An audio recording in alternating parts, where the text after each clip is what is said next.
The Prince of Wales has touched down in Portsmouth to take part in the first of a number of events in the UK and France to mark the 80th anniversary of D-Day. Prince William took his place in the royal box alongside military veterans shortly after Prime Minister Rishi Sunak and Labour leader Sir Keir Starmer.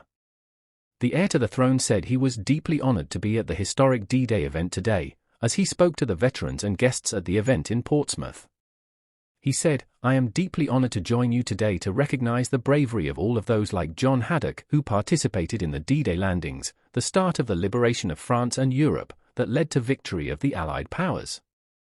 Our guests of honour today are those veterans from the Normandy landing that came from across our nation and from all walks of life to join in the fight against tyranny.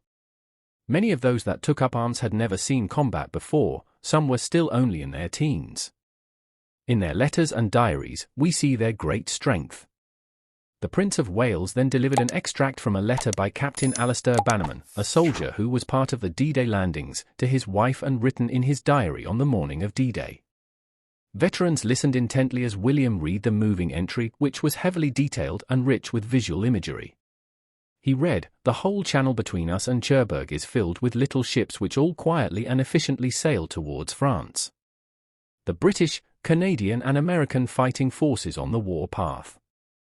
I do not believe that I can now write for very long. We can now see the French coast and very soon we will have to play our part.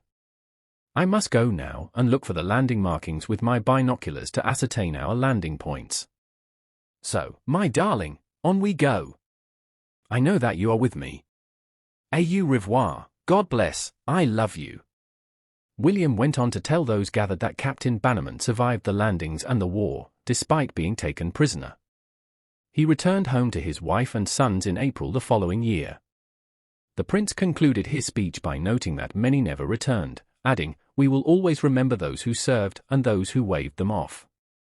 The mothers and fathers, brothers and sisters, sons and daughters who watched their loved ones go into battle, unsure if they would ever return.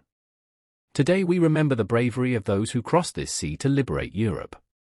Those who ensured that Operation Overlord was a success. And those who waited for their safe return." The heir to the throne looked smart in a navy suit, which he paired with a crisp white shirt and a navy, red and white pinstripe tie. For the first time today, William wore the Great Master of the Most Honourable Order of the Bath Neck Order, as well as his medals, including the ones for the Golden Jubilee, the Diamond Jubilee and the Platinum Jubilee, as well as King Charles's Coronation Medal. Prince William is joined by his father, King Charles, and Queen Camilla at Southsea Common.